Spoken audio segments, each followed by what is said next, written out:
πάρα πολύ καιρό, χρόνια, δεν υπάρχει το εμβόλιο. Γιατί κάνει κανείς κάποιο άλλο εμβόλιο τώρα αυτή την περίοδο? Εννοώ του COVID. Αυτό είναι ένα μεγάλο πρόβλημα. Αυτή τη στιγμή το μοναδικό εμβόλιο που έχουμε είναι το επικαιροποιημένο, αυτό δηλαδή που είναι φτιαγμένο για να αντιμετωπίζει τις μεταλλάξεις που κυκλοφορούν τώρα, της Pfizer.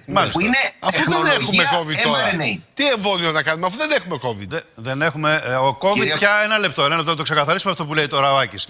COVID δεν έχουμε ή θα τον έχουμε κάθε χρόνο μαζί μας όπως είναι η γρίπη? Ακριβώς όπως το είπατε, κύριε Οικονόμου. Αυτή την ώρα έχουμε ελάχιστο COVID. Αυτή είναι η αλήθεια. Ελάχιστο. Έχουμε αλλά ελάχιστο. Έτσι. Ελπίζουμε του χρόνου να έχουμε λιγότερο από ό,τι είχαμε φέτος. Φέτος που δεν είχαμε COVID, γιατί περνάνε μηνύματα από την τηλεόραση, πάνω από 1.500 Έλληνες πέθαναν από COVID.